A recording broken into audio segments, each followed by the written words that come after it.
జై సద్గురు మహారాజుకు, శ్రీ ఆచరు సిద్ధూరమణయ స్వాముల వారికి, శ్రీ ప్రజ్ఞాన విలక్షణ శ్రీనివాసార్య స్వాముల వారికి జై. బృహద్వాస సద్గురు పరంపరకు జై. లోకములో మానవులు అందరూ కూడా తన జీవిత వ్యాపకాలన్నీ చేసుకుంటూ,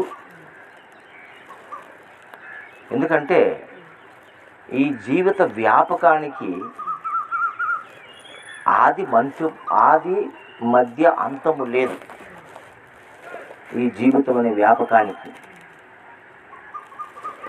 ఇప్పుడు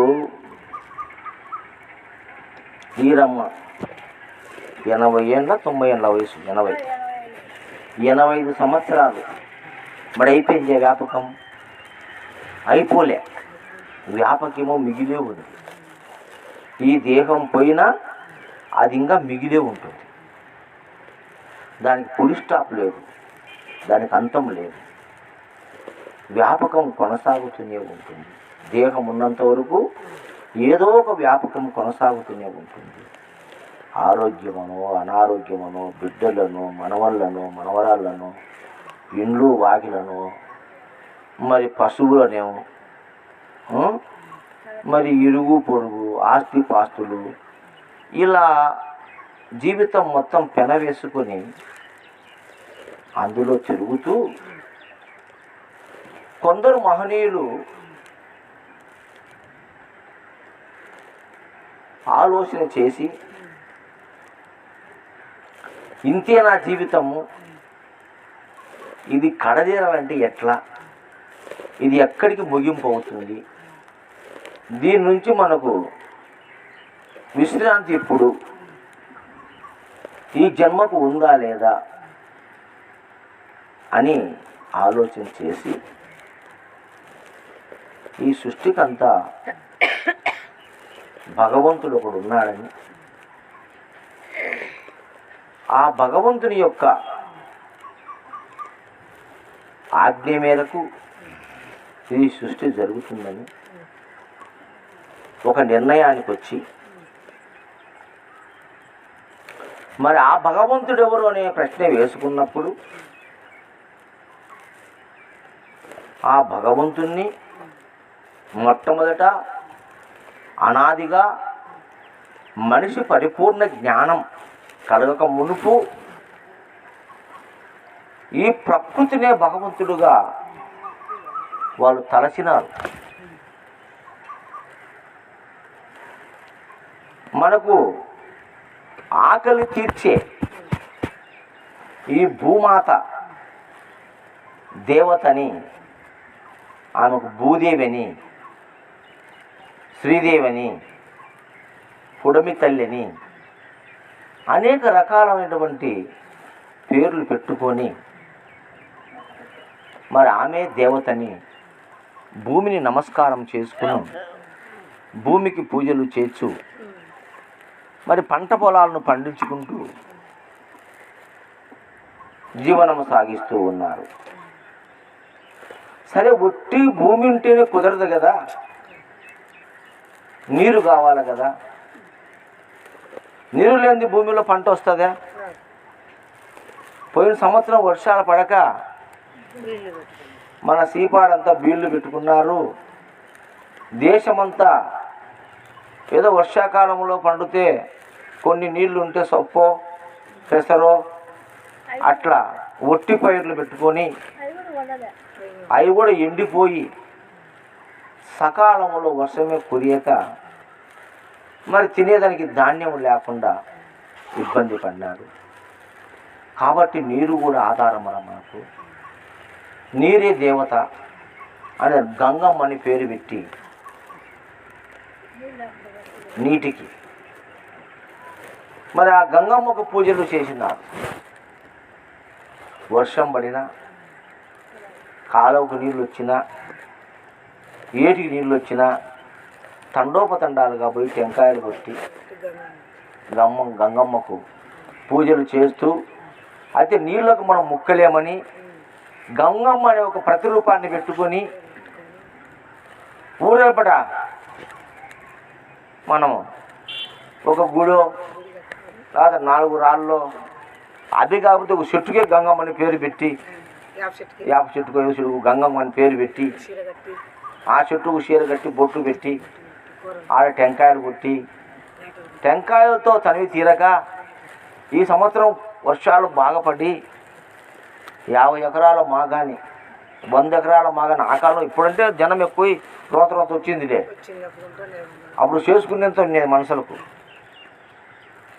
అట్లా వందల ఎకరాలు, కొంతమంది భూస్వాములు 500 ఎకరాలు 1000 ఎకరాలు భూములు పెట్టుకొని, మరి నెలకు 3 వానలు కురిసేనయ్యా, బంగారు పంటలే పండేనయ్యా అని పాటలు పాడుకుంటూ,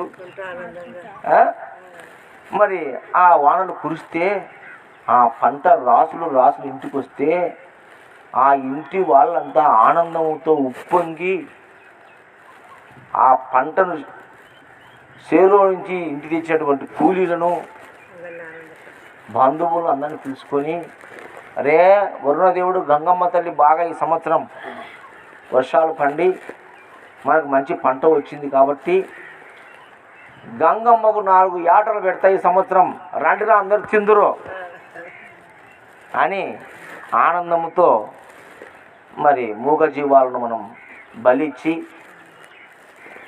చేసుకొని తిని ఈ విధంగా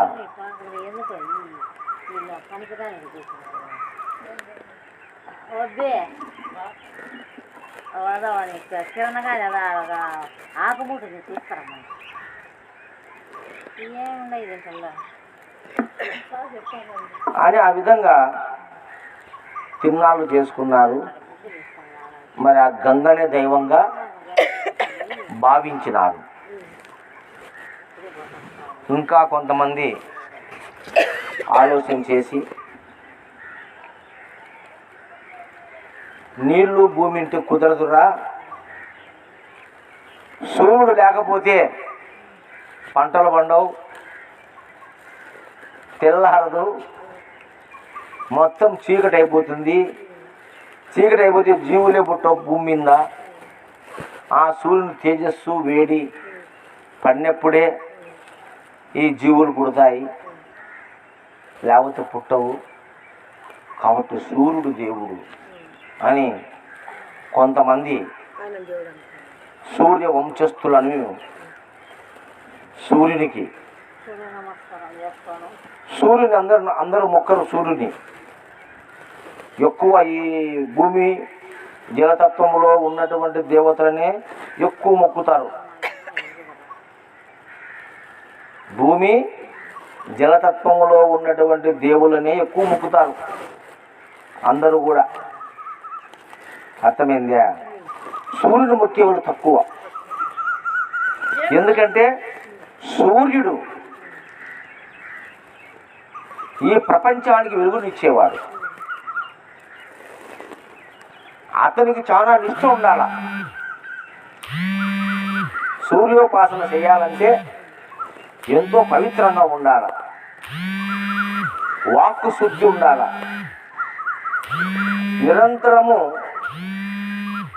మనము భగవంతుని అనుష్ఠానంలో ఉండాల. సూర్యుని ముక్కాలంటే ఎందుకు? ఆయన ప్రపంచానికి రాజు, ఈ సృష్టికి భూమండలానికి రాజు ఆయన. అవునా కదా? ఈ విశ్వం అంతా ప్రకాశిస్తున్నాడు సూర్యుడు, వెలుగు లేదు అనేటువంటి ఆ సూర్య భగవానునే దైవంగా భావించి సూర్యోపాసన చేసేవాళ్ళు బ్రాహ్మణులు, రాజులు, క్షత్రియులు. బ్రాహ్మణులు, క్షత్రియులు సూర్యోపాసన చేసేది ఎక్కువగా. ఈ జలాన్ని, పృథ్వీని మొక్కే వాళ్ళంతా వైశ్యులు, శూద్రులు. వాళ్ళంతా సూర్యోపాసన ఎక్కువ. బ్రాహ్మణులు, క్షత్రియులు సూర్యోపాసన ఎక్కువ. తర్వాత అలా ఉన్నప్పటికీ కొంతమంది ఋషులు యోగులు వాళ్ళకు కులము లేదు. ఋషులకు యోగులకు కులము లేదు, వర్ణము లేదు. ఏ వర్ణము వాడైనా కావచ్చు, బ్రాహ్మణుడు కావచ్చు, క్షత్రుడు కావచ్చు, వైశ్యుడు కావచ్చు, శూద్రుడు కావచ్చు, చండాలుడు కావచ్చు. ఋషి అంటే ఋషే, కులముతో పని లేదు. ఎందుకంటే చాండాల వంశములో జాంబ మహాముని ఋషి ఉన్నాడు.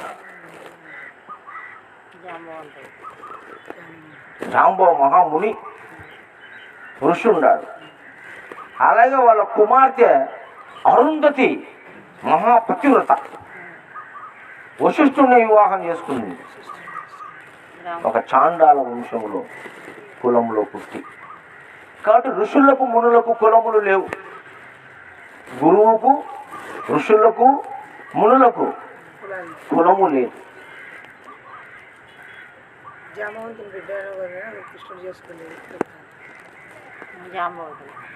జాంబవతి అరుంధతి చెల్లెలు జాంబవతి.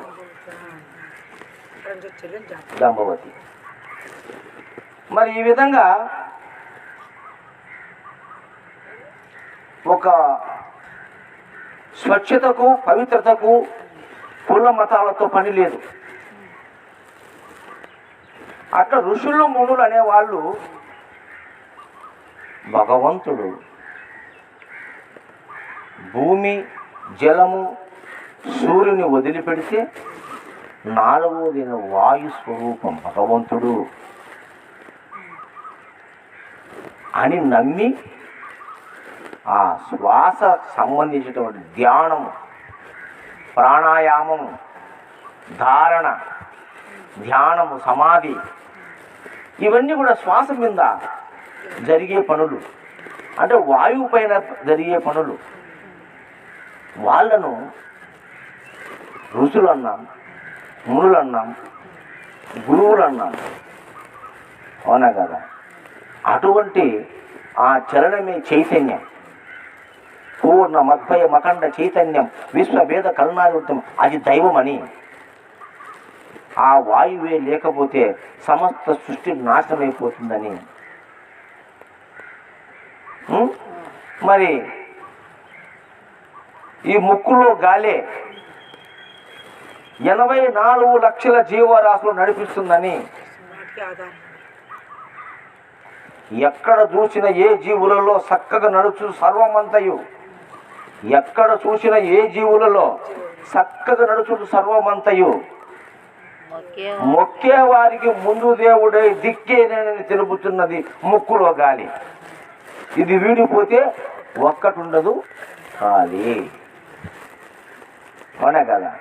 అటువంటి ఆ శుద్ధ చైతన్యాన్ని ఈ దేహములో ఉండి ఇంతలా దేహాన్ని నడిపిస్తా ఉంది అని గాలి వెళ్ళిపోతే గవ్వకు కొరగాదు గర్వమెందుకు నీకురా, గర్వమెందుకు నీకురా, గర్వమెందుకు నీకురా, బొందిలో ప్రాణంబుల్ పోకముందే గురు తెలియవాలేరా. కాబట్టి బుద్ధిలో ఈ ప్రాణోపలక్షితే పరమాత్మ. బాగా వినండి, మనసు పక్క ముని కాకండి. ప్రాణోపలక్షితే పరమాత్మ. ఏదైతే ప్రాణలక్ష్యముతో ఉన్నదో అదే పరమాత్మ స్వరూపం చెప్తుంది మన శృతి వాక్యం. ఏదైతే ప్రాణస్వరూపమో అదే పరమాత్మ స్వరూపము అని చెప్తుంది. మరి ప్రాణలక్షణములో ఉన్నది ఏంది? మనకు ప్రాణలక్షణంలో ఏముంది? మనకు వాయువు ఉన్నది.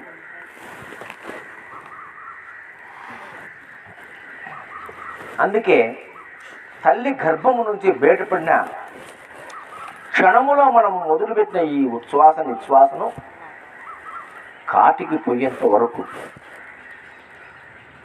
ఎడతెరిపి లేకుండా రోజుకు 21,600 సార్లు, రోజుకు 21,600 సార్లు అంశ జపము జరుగుతూ ఉంది ఈ దేహములు అని ఈ యోగులు గురువులంతా వీర బ్రహ్మం గారు, యోగి వేమనార్యులు, ఋషులు, ఎందరో తత్వవేత్తలు, మహానుభావులు ఆ శ్వాసే దైవమని, ఆ శ్వాసోపాసన చేసిన వాళ్ళే ఈ యొక్క ధ్యానము చేసి తపస్సులు చేసి ఋషులుగా మారినటువంటి వాళ్ళు. అవునా కదా? వారంతా దేన్ని కొలుస్తున్నారంటే దాన్ని కొలుస్తున్నారు, ఏదాన్ని వాయువుని కొలుస్తున్నారు. చూడు పరమార్థం దైవాన్ని మనిషి ఎలా నిర్ణయం చేసుకున్నాడు. ఒకసారి కులముల కానుంచి, మతముల కానుంచి, వర్ణముల కానుంచి దేవుడు ఎన్ని రకాలుగా మార్పు చెందినాడో. అయితే అట్టి రూపాంతరముతో ఈ భూమి మీద కొంతమంది దేవుళ్ళు కూడా పుట్టినారు. ఋషులు మూడు పక్కన పెట్టు, వాళ్ళు వాయువు కాడికి వచ్చి ఆగిపోయినారు. అయితే కొంతమంది దేవుళ్ళగా పుట్టినాడు. విష్ణు, బ్రహ్మ, ఈశ్వరుడు, రాముడు, కృష్ణుడు. అవునా? మరి అవతార పురుషులు, యుగ పురుషులు ఎంతోమంది ఈ భూమి మీద దైవ స్వరూపాలుగా అవతరించినారు, జన్మ తీసుకున్నారు. వాళ్ళంతా ఎవరిని కొలిచినారంటే శ్వాస అవతలికి పైకి పోయినారు. వాయువు అవతలికి పోయి ఆకాశాన్ని, ఆకాశమే తన దేహంగా తలసి, మరి కృష్ణుడు, రాముడు, విష్ణువు బులుగు రంగు వేసుకున్నారు. ఆకాశ రంగు చర్మానికి, దేహానికి. అవునా కదా? అంటే వాళ్ళంతా ఆకాశమే దైవంగా భావించిన వాళ్ళు. ఎందుకంటే అంతటా ఉన్నది ఆకాశం. ఆకాశము లేని చోటు లేదు. గాలి అయినా ఒక చోట ఉంటుంది, ఒక చోట ఉండకుండా పోయేదానికి అవకాశం ఉంది. కానీ ఆకాశము ఎక్కడ లేకుండా పోయేదానికి అవకాశమే లేదు. ఈ సమస్త జగత్తుకు, ఈ సమస్త విశ్వానికి అవకాశం ఇచ్చింది ఆకాశము. అదే దైవంగా భావించి ఆ ఆకాశ స్వరూపులమే మేమని తలంచి, మాకు జనన మరణములు లేవని గుర్తుగా ఆకాశపు రంగునే వేసుకొని, అవునా కదా, అవతరించినారు భూమిపైన. చూడు, దేవుళ్ళను ఎన్నుకోవడంలో కూడా మనుషులు ఏ విధంగా జాతులు, మతాలు, కులాలతో ఎలా మార్పు చెందుతా వచ్చిందో, అందుకే అనంత కోటి జన్మ అని ఆత్మజ్ఞానంచే లభ్యతే, ఆత్మజ్ఞానం అనంతాన్ని లభ్యతే పూర్ణభోజిత అని పెద్దలు చెప్తున్నారు. ఆ విధంగా పరిణామం చెందింది ఈ దైవ విచారణ కూడా, ఈ దైవ నిర్ణయం కూడా పరిణామం చెందింది. ఈ దైవ విషయం కూడా పరిణామం చెందింది.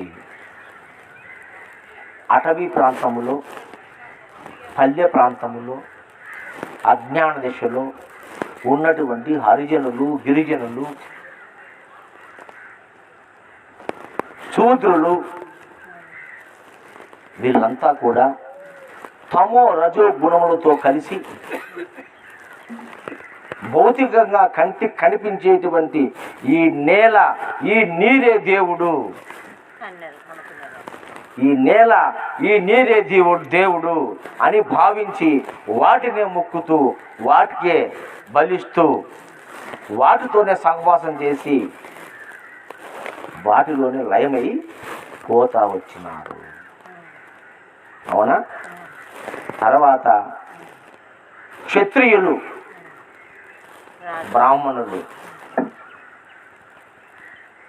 కొంచెం పై స్థాయిలో ఆలోచన చేసి, అంటే ఈ జన్మల నుంచి ఆ జన్మలకు పోయినారు, జ్ఞానం పెరిగే కొద్దీ ఉన్నత జన్మలు అంటారు వాటిని. ఉన్నత కులములో పుట్టాలనే అదృష్టం ఉండొద్దు, అవునా కాదా? కాబట్టి ఆ యొక్క క్షత్రియ వైశ్య కులములలో, క్షత్రియ బ్రాహ్మణ కులములలో పుట్టినప్పుడు విజ్ఞానం పెరిగి సూర్యోపాసకులైనారు వాళ్ళంతా. అగ్ని, అందుకే యజ్ఞాలు యాగాలు. బ్రాహ్మణులు ఏం చేస్తారు? యజ్ఞం చేస్తారు. రాజులు ఏం చేస్తారు? యజ్ఞం చేస్తారు. జనక మహారాజు, దశరథ మహారాజు పుత్రకామేష్టి యజ్ఞం చేసినారు, అవునా కదా? మరి రాజులంతా యజ్ఞాలు చేసినారు. అంటే ఎవరిని గురించినారు? అగ్నిని గురించినారు. యజ్ఞం చేస్తున్నారంటే అగ్నికి ఆహుతి ఇచ్చినారు, అగ్నిని దైవంగా భావించినారు. అది కొంతమంది రాజులు మనకు చూసుకుంటే ఆ పాండవులు, కౌరవులు అంతా మేము సూర్యవంశస్థులమని ఈయన నుదుటి మీద సూర్యుని గుర్తు చేసుకున్నారు,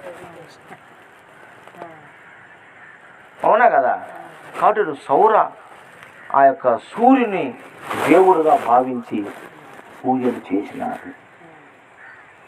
తర్వాత ఆ పైమెట్టులో ఉన్న వాళ్ళే 4 వర్ణాలలో 5 వర్ణాలలో ఉండే ఎవడైనా కానీ ఈ 3 విషయాలను 3 విషయాలను అర్థం చేసుకొని పైకి చేరినప్పుడు, పైకి పోయినప్పుడు వాళ్ళు ఈ శ్వాస వాయువే దైవమని భావించి, ఇవి ఏవి లేకపోతే ఏమి చేయలేమురా, ఇది ముఖ్యంగా ఉండాలా అని దాని మీద నిష్ట పెట్టి ధ్యానం చేసినారు, తపస్సు చేసినారు, అవునా కదా? ధారణ చేసినారు, సమాధి స్థితికి వెళ్ళినారు. ఇట్లా ఈ విధంగా వాళ్ళు అడవులకు పోయి అన్నహారాదులు మాని మరి తపస్సులు చేసి ఆ శ్వాస మీదనే ప్రయాణం చేసి ప్రాణాయామం అంటారు చేసి ఒక స్థితిని పొంది ఆ వాయువే భగవంతుడు, అదే చైతన్యము, అదే పూర్ణ మద్వయ మఖండ చైతన్యము, అదే దైవము, అదే ఆత్మ, అదే పరమాత్మ అని దానికి పేర్లు పెట్టుకొని దాన్నే దైవంగా భావించారు ఋషులు, మునులు, గురువులు. ఇటువంటి వాళ్ళంతా కూడా అంటే గురువులు అంటే ఏ గురువులు? సద్గురువులు కాదు, మామూలుగా గురువులు, కుల గురువులు. అది సద్గురువు. సద్గురు ఇప్పుడే రాడు, లాస్ట్లో వస్తాడు సద్గురు.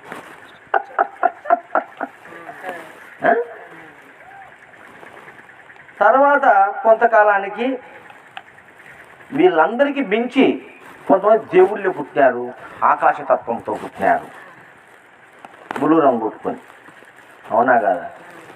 నేనే భగవంతుడు, ఆకాశం రంగు, అవునా కదా? అంటే ఆకాశ అంబరాన్నే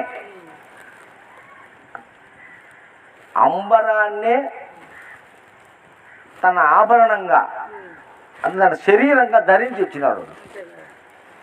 ఆకాశాన్ని శరీరంగా ధరించి వచ్చినాడు. అప్పుడు వాళ్లకు వీళ్ళందరూ మొక్కినారు, అవునా?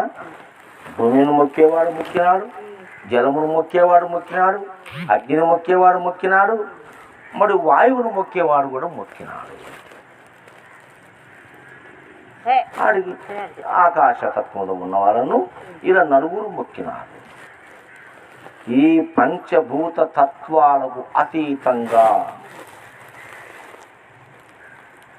నిరామయమై, నిరాకారమై, నిర్మలమై, అమలమై, నిశ్చలమై,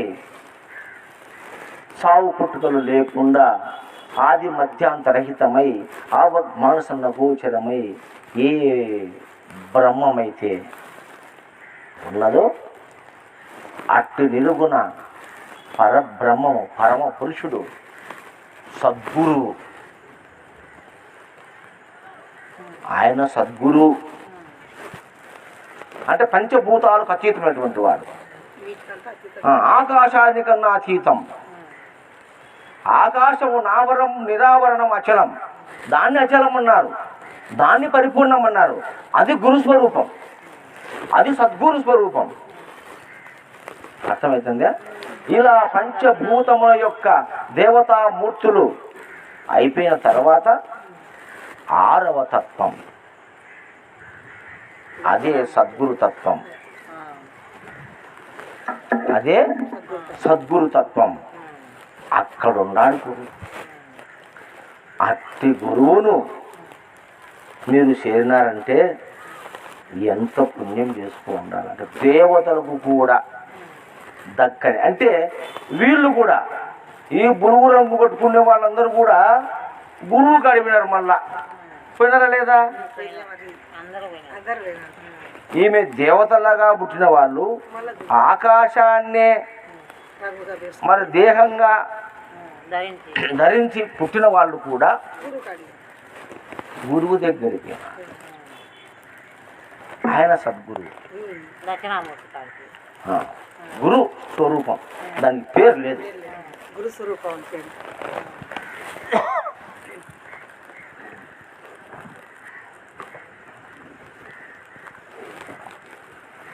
దక్షిణము లేదు, ఉత్తరము లేదు, తూర్పు లేదు, పరమడ లేదు. దశ దిక్కులు లేవు ఆయనకు, దిక్కులు లేవు ఆయనకు. గురుస్ఫురానికి ఏ దిక్కు లేదు. అర్థమైందా? అటువంటి సద్గురువును అది 6వ వస్తువు,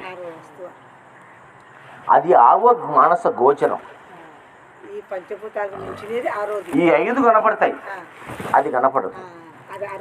ఈ 5 తెలుసుకుంటావు, దాన్ని తెలుసుకోలేవు. గురు కృప లేనిది తెలియదండి. గురు కృప లేనిది తెలియదు. అర్థమైందా? అట్టి దాన్ని శరీరంగా ధరించిన వాడే సద్గురువు. ఆ గురువే పరమ పురుషుడు, ఆ గురువే పరిపూర్ణుడు, ఆ గురువే అచల స్వరూపము. తప్ప అని చెప్పింది ఆలోచన చేయండి, మనకు తెలివింది. అర్థమైందా లేదా? అటువంటి తత్వం అచల తత్వం, దాన్ని చెప్పారు పెద్ద. దీన్ని వక్రీకరించి ఈనాటి అచల గురువులు కొంతమంది అనకూడదు మనము, కానీ సందర్భానుసారంగా మనం వాడుతున్నాం. మరి ఎరుకని పరిపూర్ణమని వాళ్ళు చెప్పిన మాట సత్యమే. ఈ 5 వరకు ఎరుక స్వరూపమని, ఈ 5 దాటితే 6వది పరిపూర్ణ స్వరూపమని 2గా చేసి చూపించినారు. కాబట్టి 6వ వస్తువే పరిపూర్ణ స్వరూపం, అది నీ నిజ స్వరూపం.